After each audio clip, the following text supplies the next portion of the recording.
ಮಾಡಿದ್ದಾರೆ. ಹಾಗೆ ಬಿಜೆಪಿ ಪಕ್ಷದಿಂದ ರಮೇಶ್ ಜಿಗಜಿಣಗಿ ಸಾಹೇಬರು ಹಿರಿಯರು ಅವರು ನಿಂತಿದ್ದಾರೆ. ಇವತ್ತು ನಾವೆಲ್ಲರೂ ಕೂಡ ವಿಚಾರ ಮಾಡಬೇಕಾಗಿದೆ. ಜಿಗಜಿಣಗಿ ಸಾಹೇಬ್ರನ್ನ ನಾವು 3 ಬಾರಿ ಲೋಕಸಭೆಗೆ ಆರಿಸಿ ಕಳಿಸಿದ್ದೇವೆ. ಇವತ್ತು ನಾವೆಲ್ಲರೂ ಕೂಡ ವಿಚಾರ ಮಾಡಬೇಕಾಗಿದೆ. ಇವತ್ತು ನಾವು 3 ಬಾರಿ ಅವಕಾಶ ಮಾಡಿಕೊಟ್ಟಿದ್ದೇವೆ. ಅಂದ್ರೆ 15 ವರ್ಷ ಬಿಜಾಪುರ ಜಿಲ್ಲೆಯ ಮೀಸಲು ಕ್ಷೇತ್ರ 15 ವರ್ಷ ಅವರಿಗೆ ಅವಕಾಶ ಮಾಡಿಕೊಟ್ಟಿದ್ದೇವೆ. ಆ 15 ವರ್ಷದಲ್ಲಿ ಜಿಲ್ಲೆಗೆ ಏನ್ ಕೆಲಸ ಮಾಡಿದ್ದಾರೆ ಅನ್ನೋದು ಬಹಳ ಇಂಪಾರ್ಟೆಂಟ್ ಆಗಿದೆ. ಯಾಕಂತಂದ್ರೆ ಈ ಜಿಲ್ಲೆಯ ಸಮಸ್ಯೆಗಳನ್ನ ಎತ್ತಿ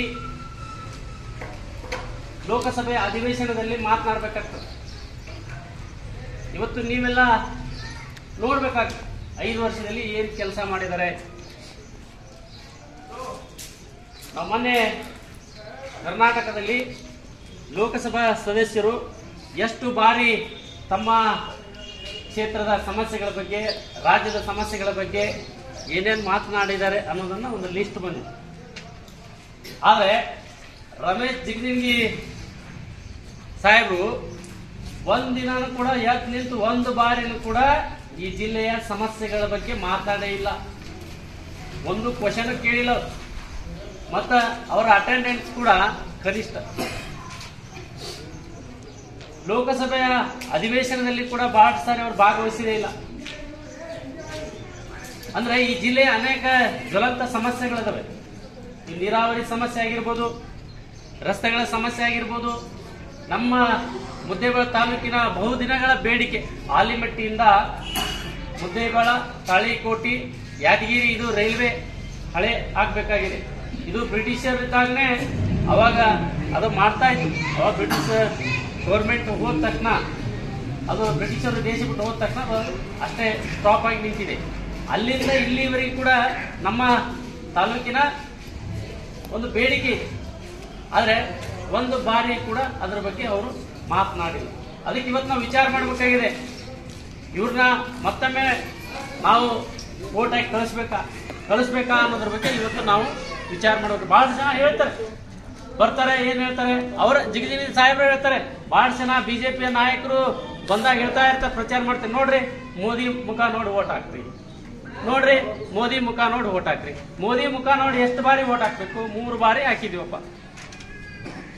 ಯಾಕಂದ್ರೆ ನಾಳೆ ಇಲ್ಲಿ ಬಂದು ಮೋದಿಯವರು ಇಲ್ಲಿಯ ಸಮಸ್ಯೆ ಬಗ್ಗೆ ಕುರಿತು ಇಲ್ಲಿದು ಕೆಲಸ ಮಾಡಕ್ ಆಗಲ್ಲ. ಆದ್ರೆ ಇಲ್ಲಿಯ ಸಮಸ್ಯೆಗಳನ್ನ ಎತ್ತಿ ತೋರಿಸುವಂತ ವ್ಯಕ್ತಿ ಇವತ್ತು ಈ ಜಿಲ್ಲೆಗೆ ಬೇಕಾಗಿದ್ದಾರೆ.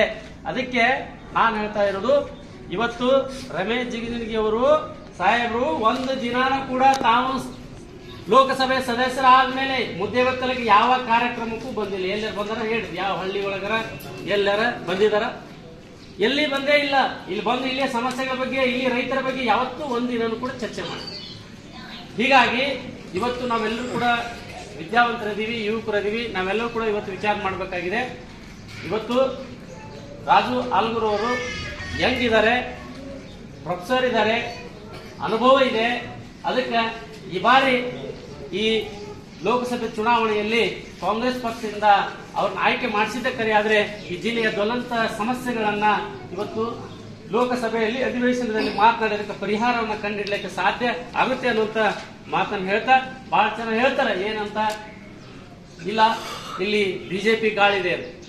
ಬಿಜೆಪಿ ಗಾಳಿ ಇಲ್ಲ. ಇಲ್ಲಿ ಮುದ್ದೇಬೇಳದಲ್ಲಿ ಇವತ್ತು ಇಡೀ ಜಿಲ್ಲೆಯಲ್ಲಿ ಬಿಜೆಪಿ ಗಾಳಿ ಇಲ್ಲ. ಈಗಾಗಲೇ C4 ಸಮೀಕ್ಷೆ ಬಂದ್ಬಿಟ್ಟಿದೆ. 100ಕ್ಕೆ 100 ಬಿಜಾಪುರ ಜಿಲ್ಲೆಯಲ್ಲಿ ಕಾಂಗ್ರೆಸ್ ಪಕ್ಷ ಗೆಲ್ಲುತ್ತೆ.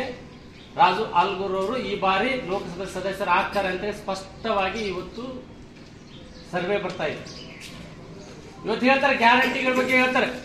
ಏನು ಅಂತಂದ್ರೆ, ಏನು ಸರ್ಕಾರ ಗ್ಯಾರಂಟಿ ಕೊಟ್ಟು ಪಾಪರ್ ಆಗಿದೆ ಅಂತ ಮೊನ್ನೆ ಯಡಿಯೂರಪ್ಪನವ್ರ ಸಾಹೇಬರು ಮಾಜಿ ಮುಖ್ಯಮಂತ್ರಿ ಬಂದಿದ್ರಲ್ಲ, ಮೊನ್ನೆ ಮುದ್ದೇಬೇಳಕ್ಕೆ ಬಂದಾಗ ಹೇಳಿದ್ರು. ಇವತ್ತು ನಾವು ವಿಚಾರ ಮಾಡಬೇಕಾಗಿದೆ. ಯಾಕಂದ್ರೆ ಈ 2,000 ರೂಪಾಯಿ ಏನು ಬಡವರಿಗೆ ಕೊಟ್ಟಿದೆ, ಅದು ಅನುಕೂಲ ಆಗಿದೋ ಇಲ್ಲೋ ಇವ್ರು ಹೇಳ್ತಾ ಇದ್ದಾರೆ. ಜನಸಾಮಾನ್ಯರನ್ನ ಕೇಳ್ಬೇಕಲ್ಲ. ನಾವು ಜನಸಾಮಾನ್ಯ ಕೇಳಿದೆವಪ್ಪ, ನಿನ್ನೆ ಕಾರ್ಯಕ್ರಮ ಯಾಕಮ್ಮ ಹಿಂಗೆ ಹೇಳ್ತಾ ಇದ್ದಾರೆ, ನಿಮ್ಗೆ ಅನುಕೂಲ ಆಗೈತೋ ಇಲ್ಲ ಅಂತ. ಇಲ್ಲಪ್ಪ ನಮ್ಗೆ ಬಹಳ ಅನುಕೂಲ ಆಗೈತಿ. ಇದೆಲ್ಲ ರೇಟ್ ಎಲ್ಲ ಜಾಸ್ತಿ ಆಗಿಬಿಟ್ಟೈತಿ. ಇವತ್ತು ಏನು ಎಣ್ಣೆ ಕಾಳು ಬೇಳೆ ಕಾಳು ತೊಳಕ್ಕೆ ಸಂಸಾರ ಮಾಡ್ಲಿಕ್ಕೆ 2,000 ರೂಪಾಯಿ ಬಹಳ ನಮಗೆ ಸಹಾಯ ಆಗಿದೆ ಅಂತ ಬಹಳಷ್ಟು ಜನ ಬಡವರು ಇವತ್ತು ಹೇಳ್ತಾ ಇದ್ದಾರೆ. ಹಾಗೆ ಇವತ್ತು ಕೆಂಪು ಬಸ್ನಲ್ಲಿ ಓಡಾಡೋರು ಯಾರು? ಈಗ ಕೆಂಪು ಬಸ್ನಲ್ಲಿ ನಾಡಗೌಡ ಸಾಹೇಬರು ಓಡಾಡಲ್ಲ, ನಾವು ಓಡಾಡಲ್ಲ, ಯಾರು ಓಡಾಡೋರು ಯಾರೇ? ಬಡವರು, ಆರ್ಥಿಕವಾಗಿ ಹಿಂದುಳಿದ ವ್ಯಕ್ತಿಗಳು, ತಾಯಂದಿರು, ಬಡವರು ಬಸ್ನಲ್ಲಿ ಓಡಾಡ್ತಾ ಇರ್ತಾರೆ. ಅದಕ್ಕೆ ಇವತ್ತು ಬಹಳ ಜನ ಮಾತನಾಡ್ತಾ ಇರ್ತಾರೆ.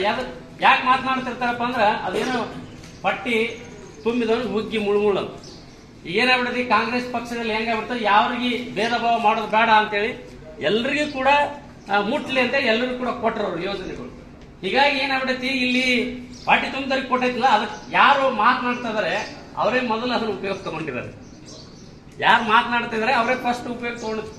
ಅದಕ್ಕೆ ನಾನು ಹೇಳ್ತಾ ಇದ್ದೀನಿ, ಇವತ್ತು ಬಡವರಿಗೆ ಒಂದ್ ಸ್ವಲ್ಪ ದುಡ್ಡು ಕೊಟ್ರೆ ಪಾಪ ಅವ್ರ ಜೀವನ ಮಾಡಕ್ಕೆ ಕಷ್ಟ ಆಗುತ್ತೆ ಅಂತ ಸರ್ಕಾರ ಒಂದು ಸಹಾಯ ಮಾಡಿದೆ. ಇವತ್ತು ನರೇಂದ್ರ ಮೋದಿ ಅವರು ಹೇಳ್ತಾರೆ, ರೈತರ ಬಗ್ಗೆ ಹೇಳ್ತಾರೆ. ನಾನು ಕೇಳ್ತಾ ಇರೋದು, ನೀವು ಉದ್ದಿಮೆದಾರರ ಸಾಲವನ್ನು ಎಷ್ಟು ಮನ್ನಾ ಮಾಡಿದ್ರಿ ಹೇಳಿ. ನಿಮ್ಮ ಫೀಲ್ಡ್ ನಲ್ಲಿ ಎಷ್ಟು ಉದ್ದಿಮೆದಾರ ಇವತ್ತು ಯಾರು ವಿಜಯ ಮಲ್ಯನ್ ಮಾಡಿದ್ರಿ, ನೀರವ್ ಮೋದಿ ಮಾಡಿದ್ರಿ, ಬಹಳಷ್ಟು ಜನ ಉದ್ದಿಮೆದಾರ ಸಾಲವನ್ನ ನೀವು ರೈಟ್ ಅಪ್ ಮಾಡಿದ್ರಿ. ಅವ್ರು ಕಟ್ಟಕ್ ಆಗಲ್ಲ, ಅವ್ರು ಲಾಸ್ ಆಗಿದೆ ಅಂತ ನೀವು ಮಾಡಿದ್ರಿ. ಮತ್ತೆ ರೈತರು, ಈ ದೇಶಕ್ಕೆ ತುತ್ತು ಅನ್ನ ನೀಡುವಂತ ರೈತ ಇವತ್ತು ಮಳೆ ಗಾಳಿ ಬಿಸಿಲು ಅನ್ನೋದೇ ಇವತ್ತು ಹೆಂಡತಿ ಮಕ್ಕಳು ಕಟ್ಕೊಂಡು ಹೊಲ ದುಡಿತಾ ಇರ್ತಾರೆ. ಅವನಿಗೆ ಸರಿಯಾಗಿ ಮಳೆ ಆಗದೆ ಲಾಸ್ ಆಗಿ ಅನೇಕ ಜನ ರೈತರು ಇವತ್ತು ಜೀವನವನ್ನ ಸಾಗಿಸಲಿಕ್ಕಾಗದೆ, ಸಾಲವನ್ನ ಕಟ್ಟಲಿಕ್ಕಾಗದೆ ಅನೇಕ ಜನ ರೈತರು ಇವತ್ತು ಈ ದೇಶದಲ್ಲಿ, ಈ ರಾಜ್ಯದಲ್ಲಿ, ಈ ಜಿಲ್ಲೆಯಲ್ಲಿ ಆತ್ಮಹತ್ಯೆ ಮಾಡ್ಕೊತಾ ಇದ್ದಾರೆ. ಯಾಕೆ ಅವ್ರ ಬಗ್ಗೆ ನಿಮ್ಗೆ ಯಾಕೆ ಕರುಣೆ ಬರಲಿಲ್ಲ?